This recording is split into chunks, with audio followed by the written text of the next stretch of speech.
Baik, selamat sore kawan Setara. Kembali lagi di Suara Setara, channel YouTube Setara Institute. Di sore yang berbahagia ini, kita kembali lagi bincang-bincang seputar isu HAM dan toleransi.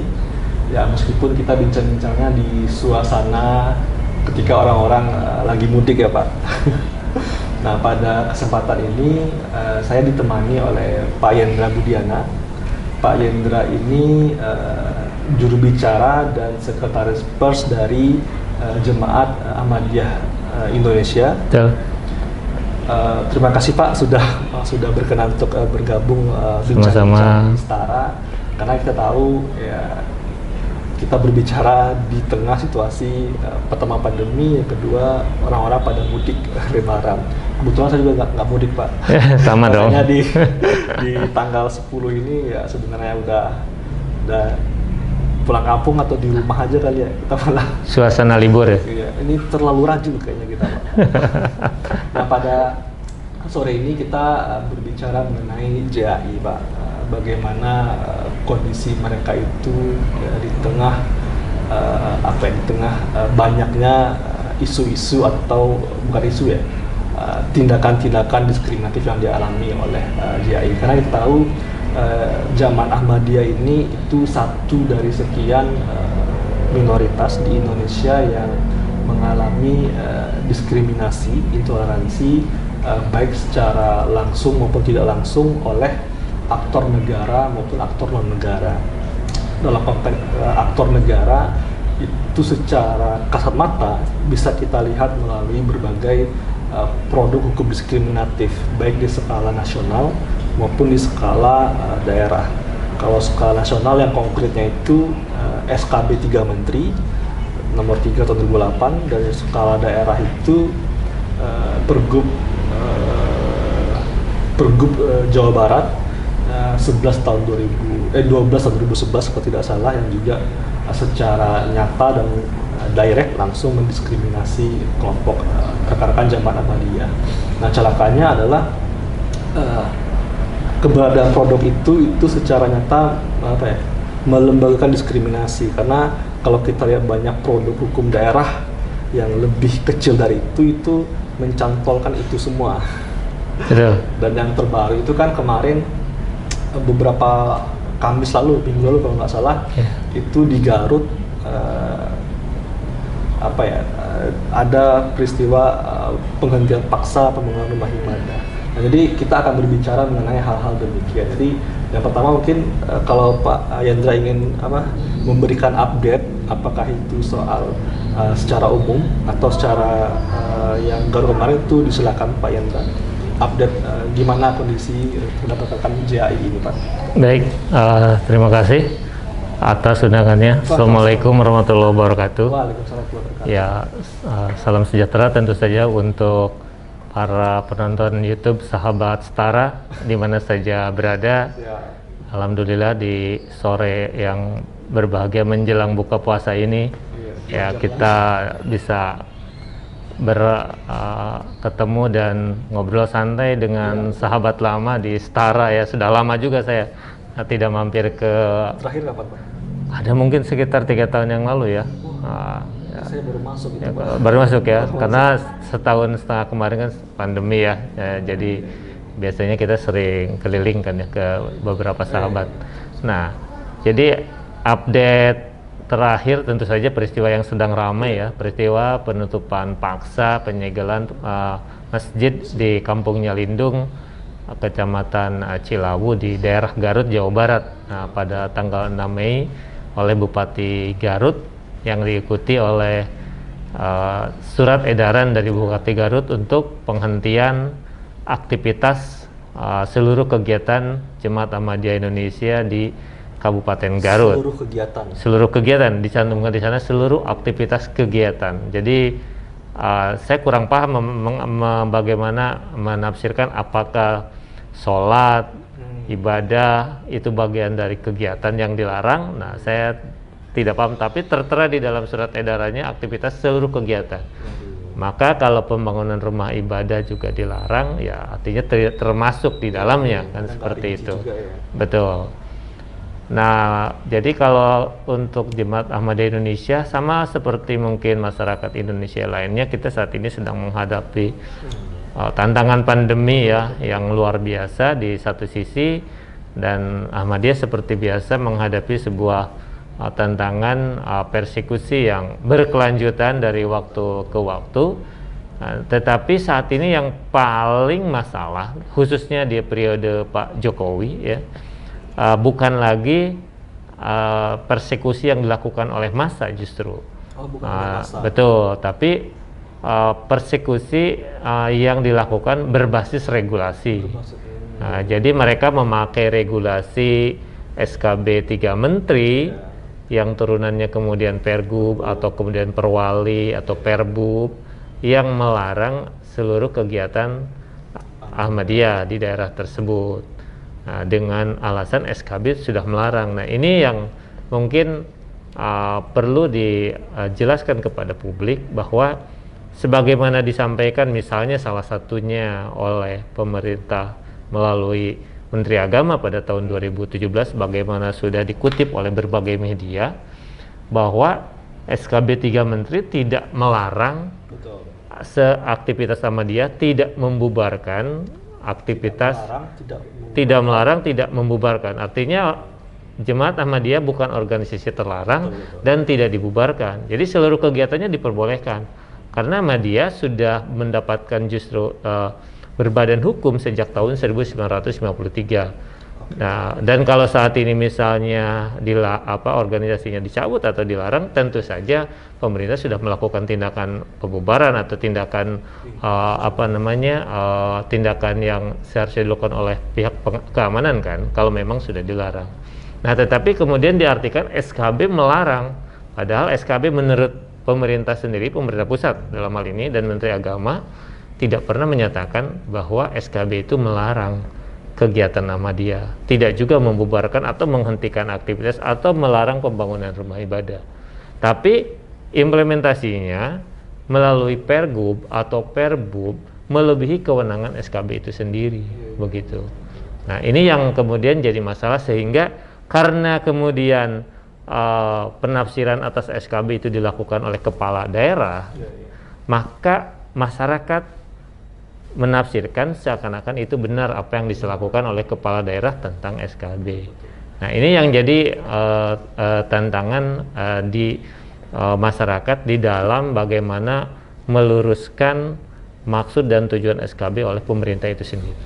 Malah repot itu kan juga ya Pak, dalam konteks implementasi di lapangannya justru produk hukum intoleran itu, diskriminatif itu juga menjadi landasan aparat penegak hukum atau aparat keamanan untuk mendalihkan setiap kegiatan dia itu, selain melanggar yang aturan tadi juga membuat keresahan masyarakat atau ketidaktertiban sosial, sehingga banyak masyarakat komplain, bukan masyarakat secara umum tapi kelompok-kelompok tertentu yang ingin acara itu kegiatan dibubarkan.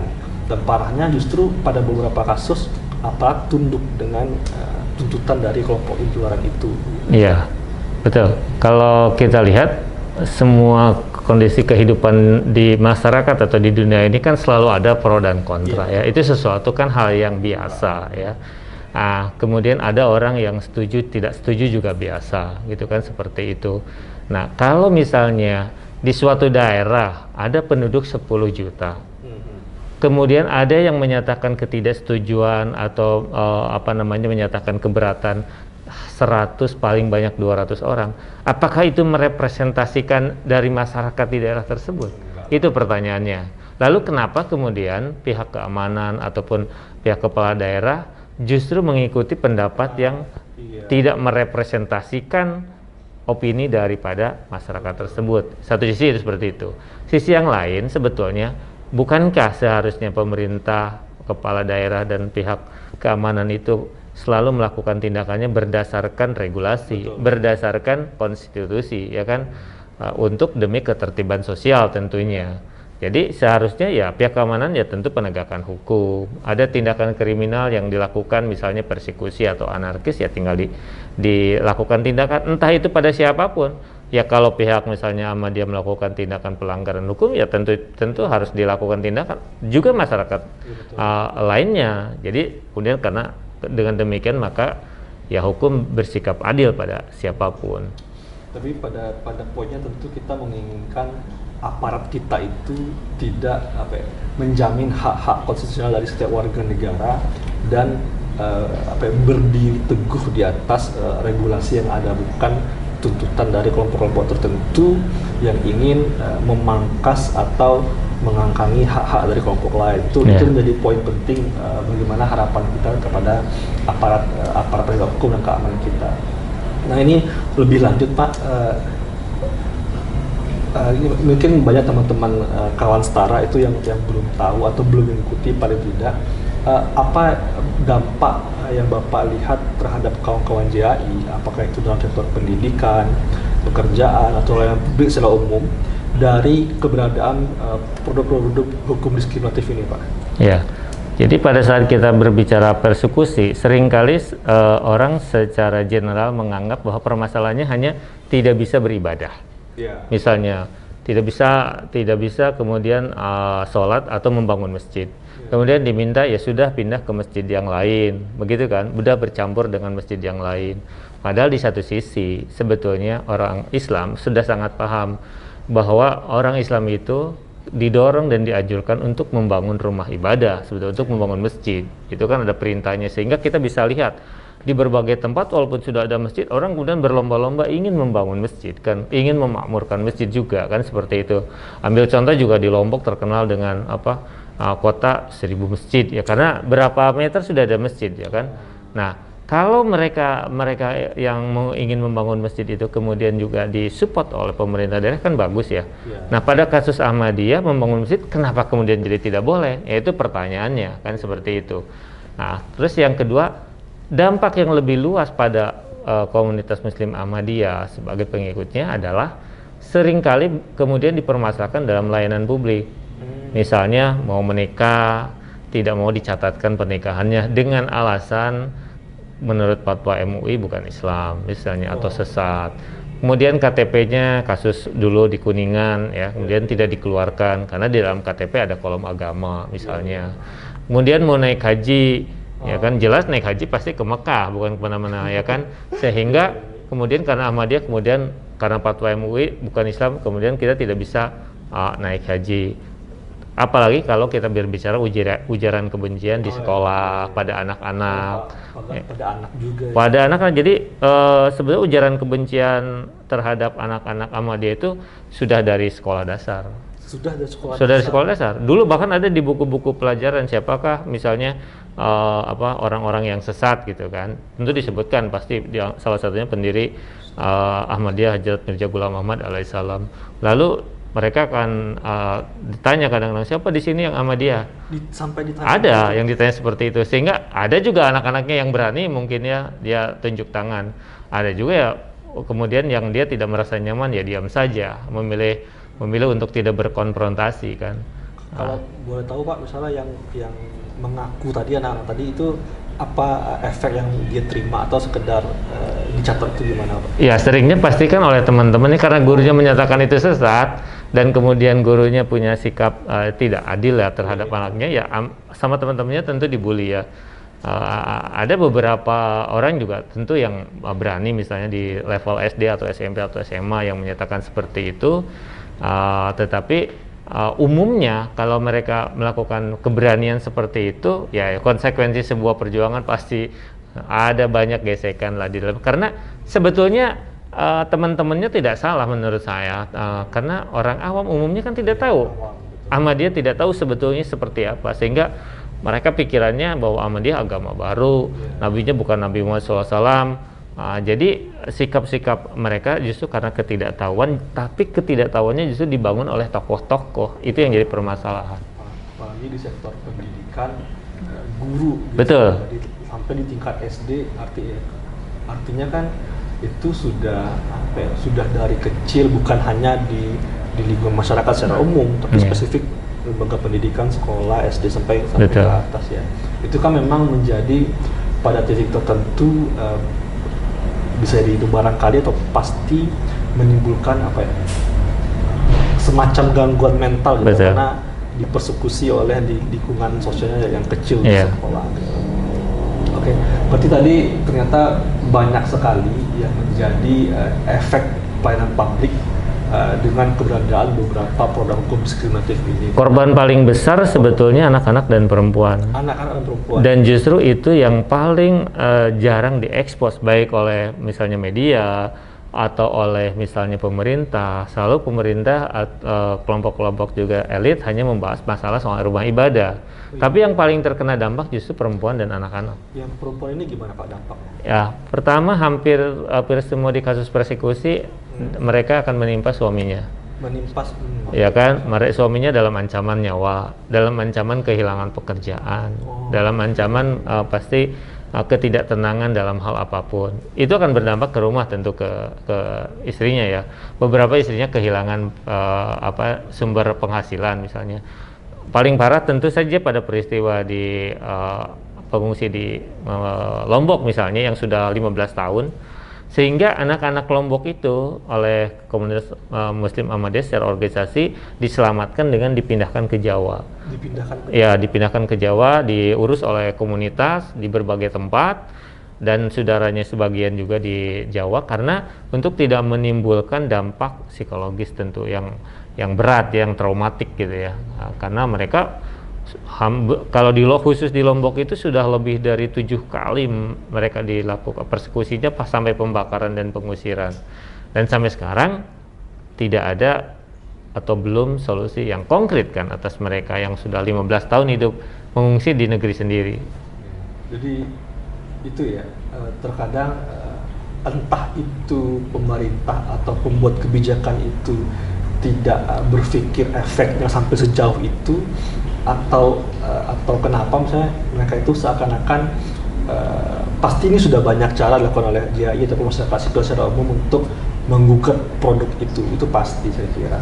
Tapi entah kenapa hingga kini pemerintah tidak, sampai sekarang itu masih ada gitu. Artinya saya nggak tahu nih, mungkin Pak Yendra bisa cerita upaya apa yang udah dilakuin oleh JAI atau masyarakat sipil secara umum untuk apakah itu menggugat atau meminimalisir dampaknya atau berdialog dengan Pemprov atau Pempus atau Pemda atau Pemkot gitu untuk produk itu Pak.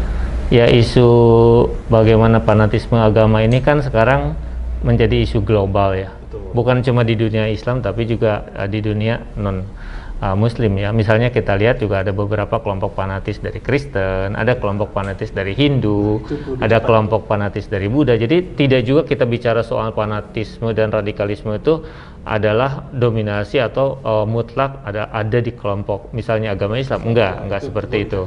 Jadi di hampir semua agama, fanatisme atas nama agama. Jadi saya tidak mengatakan fanatisme agama, tapi fanatisme atas nama agama. Jadi mengatasnamakan agama. Padahal sebetulnya lebih masalah soal politik. Jadi politisasi agama kalau saya melihatnya. Sehingga apa yang dilakukan misalnya oleh pemerintah Pakistan sebagai contoh, terbelenggu oleh isu itu, pemerintah Indonesia pun sama mengalami permasalahan. Jadi kalau tadi pertanyaannya kenapa? Ya karena terbelenggu oleh isu itu. Bisa kita lihat dari cerita Pilkada 2017 itu sama sekali nggak ada soal Ahmadiyah kan. Tapi bagaimana isu agama sedemikian kencang di sana, bahkan ada orang karena berbeda pilihan politik tidak mau dikuburkan. Ya, kan begitu kan, tidak mau dimandikan gitu kan. Betul, tidak boleh gitu. Hanya karena berbeda pilihan politik, bayangkan. Dan itu isunya bukan masalah isu Ahmadiyah, nggak ada kan. Gitu. Artinya sekarang ini isu agama dipolitisasi sedemikian rupa, termasuk Ahmadiyah menjadi komoditas isu sebetulnya. Permasalahannya di situ. Nah, masalahnya soal bagaimana pemerintah saat ini mau atau berani.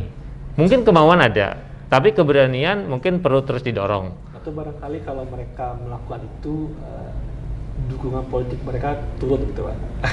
Ya, kadang-kadang politik kan tergantung kepada situasi dan kondisi. Kadang di satu tempat Contoh ya, misalnya kalau kita kembali ke isu Ahmadiyah. Isu Ahmadiyah di Jawa Barat itu sangat laku. Iya, Tapi di Jawa Timur tidak laku. di Jawa Timur tidak laku. Sama-sama cerita Ahmadiyah, di Jawa Timur jarang sekali orang kemudian memakai isu Ahmadiyah untuk misalnya elektoral politik ya, untuk pilkada ataupun pilpres. Enggak ada di sana. Jadi di setiap daerah berbeda-beda. Pergub di Jawa Barat ada. Iya. Di Jawa Timur juga ada. Tapi belum pernah ada penutupan masjid di Jawa Timur memakai pergub. Di Jawa Barat pergub ada, isinya persis hampir sama karena copy paste dari SKB itu. Nah, jadi tidak juga ada suatu regulasi tapi implementasinya sama, enggak juga. Ini tergantung mau dipakai atau enggak. Ada regulasinya tapi implementasinya nggak sama. Betul. Tergantung dipakai atau enggak. Betul. Oke, itu. Oke Pak, kita tahan dulu karena kameramennya ada bilang stop dulu. Siap. Baik. Oke, kita kembali lagi saat lagi.